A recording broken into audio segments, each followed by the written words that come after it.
Bonjour le B6. Il y a encore deux exercices à propos de la géométrie et en calculant les aires. Alors, soit AB et CD, deux diamètres perpendiculaires d'un cercle C, AB et CD, et de rayon O. Montrons que AC égale à CB égale à BD égale à DA. Alors, CD est perpendiculaire à AB par hypothèse, car ce sont deux diamètres perpendiculaires. Et ils sont perpendiculaires au milieu O, car O est le centre du cercle. Donc, CD est la médiatrice de AB et AB est la médiatrice de CD. Pour cela, on démontre que AB est la médiatrice de CD aussi. Donc, CA égale à CD et DA égale à DB, car C et D sont deux points de la médiatrice CD de AB. Ils sont équidistants des deux extrémités A et B. Or, AC égale AD, car A aussi est un point de la médiatrice AB de CD. Il est équidistant des extrémités C et D. Donc, AC sera égal à CB, qui est égal à BD, qui est égal à DA. Maintenant, ils m'ont dit construire le point E tel que, quatrième sommet du parallélogramme, ACDE. Et je vais montrer que D est le milieu de EB. Pour montrer que D est le milieu de EB, j'ai besoin de deux choses. J'ai besoin de montrer que D, E, B sont alignés et j'ai besoin de démontrer que ED égale à DB. Comme ACDE est un parallélogramme par hypothèse, alors AC égale à ED et AC parallèle à ED. Et comme AC égale à CB égale BD égale à DA déjà démontré, donc ACBD est un losange. Donc AC parallèle à DB et AC égale DB. Comme AC parallèle à ED et AC parallèle à DE, or par le point D, on ne peut mener qu'une seule parallèle à AC, donc les deux droites ED et DB sont confondues, par suite ED et B sont alignées. Et comme AC égale à ED et AC égale DB, donc ED égale à DB. Alors, comme ED égale DB et EDB alignés, alors D sera le milieu de EB. Et n'oubliez pas d'écrire la construction de E. Maintenant, tracez la droite D tangente au cercle C au point D. Pour tracer la tangente, j'effectue la perpendiculaire au rayon OD en son extrémité D. La droite D va couper la droite AE en un point qui s'appelle F. Quelle est la nature du triangle OFD? OD est perpendiculaire à DF. AE est parallèle à CD, ce sont les supports des côtés AE et CD du parallélogramme AEDC. DF perpendiculaire à DC. Donc, DF est perpendiculaire à AE car ces deux droites sont parallèles, toutes perpendiculaires à l'une et perpendiculaires à l'autre. Donc, DF sera la distance entre deux droites parallèles AE et DC. Et on démontre aussi que AE est la distance entre AO et la distance entre AE et DC. Or, la distance entre deux droites parallèles est toujours la même. Donc, AO sera égal à FD. Or, AO égale au rayon, donc FD sera égal au rayon. Pour cela, le triangle OFD est un triangle rectangle isocèle en D comme ayant deux côtés perpendiculaires et égaux. Maintenant, ils m'ont demandé de calculer l'aire du parallélogramme AEDC et l'aire du quadrilatère ACBD. Pour calculer l'aire du parallélogramme AEDC, c'est base fois hauteur. La base, c'est CD fois la hauteur, c'est DF. CD, pour calculer CD, c'est 2 fois le rayon, c'est égal à 6 cm. DF, c'est égal à 3 cm, ça me donne 18 cm². Faites attention, l'aire est calculée en cm². L'aire de ABCD, c'est 4 fois l'aire du triangle OBC. L'aire du triangle OBC sur 2. Alors, l'aire du triangle OBC, c'est 4 fois OC fois OB, le tout sur 2, ça me donne aussi 18 cm². Maintenant, l'exercice 5.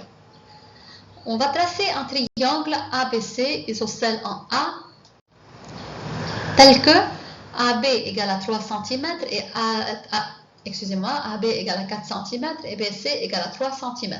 Comme c'est un triangle isocèle en A, donc AB égale à AC égale à 4 cm chacun et BC seulement de 3 cm.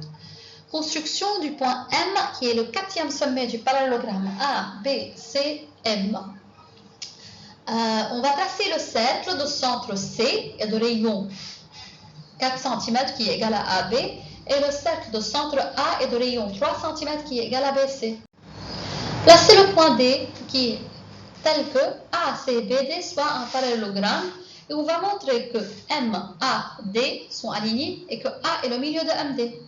Comme ABCD, ABCM est un parallélogramme, donc AM égale ABC et AM parallèle à BC. Et comme ACBD est aussi un parallélogramme, donc AD parallèle à CB et AD égale à CB. Or, par le point A, on ne peut mener qu'une seule parallèle ABC. Pour cela, AM et AD sont de droite confondues et AMD seront alignés. Avec AM égale ABC et AD égale ABC, donc AM égale ABC égale à AD. Comme AMD aligné avec AM égale AD, alors A est le milieu de MD.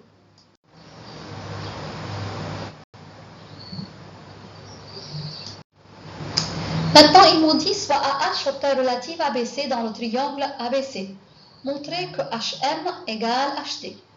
Comme AH hauteur relative ABC, donc AH perpendiculaire à BC. Or BC est parallèle à DM déjà démontré. De droite parallèle, la perpendiculaire à l'une est perpendiculaire à l'autre. Pour cela, DM sera perpendiculaire à AH. AH perpendiculaire à DM en A en son milieu A. Donc AH est la médiatrice du segment DM. Et tout point appartenant à la médiatrice d'un segment est équidistant de ses extrémités. Pour cela, HD sera égal à HM.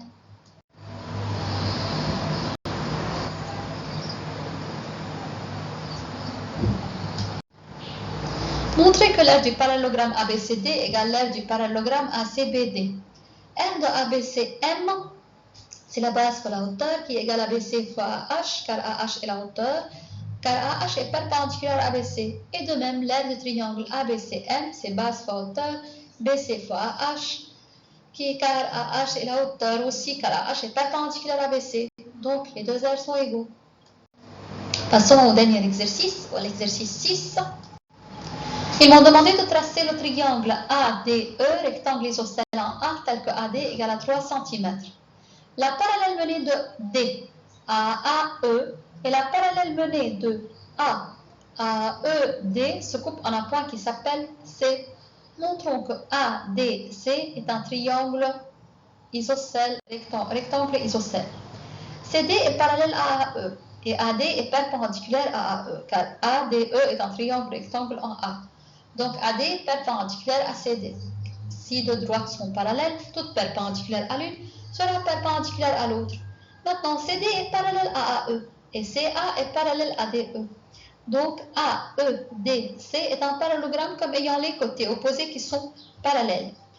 Comme c'est un parallélogramme, donc CD sera égal à AE, car ce sont les côtés opposés d'un parallélogramme. Or, AD égale à AE, car AED est un triangle rectangle isocèle en A. Donc, regardez, AE égale AD et AE égale CD. Pour cela, AD sera égal à DC. Alors, ADC sera un triangle rectangle isocèle en D comme ayant deux côtés perpendiculaires et égaux.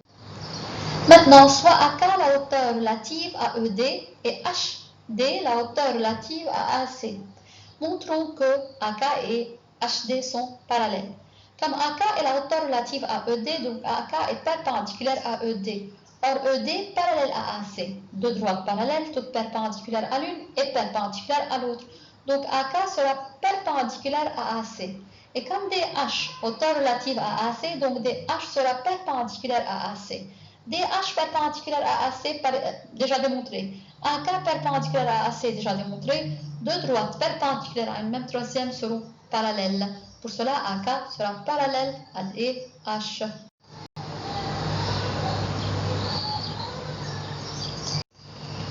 Calculons l'aire de AECD par deux méthodes. La première méthode, c'est la base fois la hauteur, là c'est un parallélogramme. Donc c'est AE fois AD. La deuxième méthode, c'est en ajoutant l'aire de AED plus R de ACD L'aire d'un triangle, c'est base fois hauteur sur 2, base fois hauteur sur 2. La base, le premier triangle, AE fois AD, AD fois DC, et on fait le calcul, on effectue le calcul. Maintenant, la perpendiculaire à AE en E coupe DC en un point qui s'appelle F. Quelle est la nature du quadrilatère AEFC?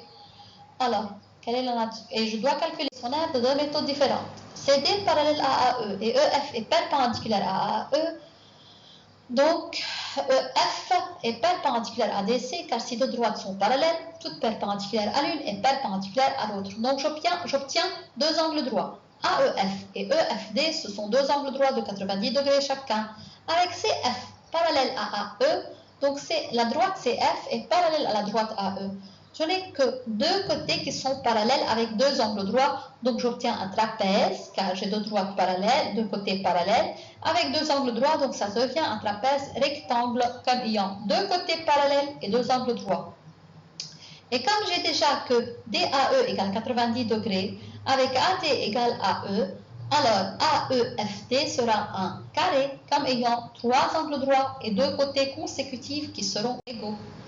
Maintenant, pour calculer l'aire du trapèze AEFC, alors la première méthode, c'est en le divisant en deux, l'aire de AEFD avec l'aire de ADC.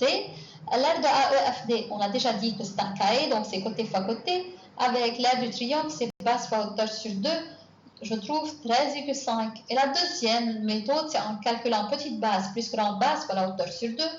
Alors, la petite base, c'est AE, la grande base, c'est CF. Pour calculer CF, j'ajoute CD plus DF, qui est 3 plus 3 de 6 cm. Et j'effectue le calcul.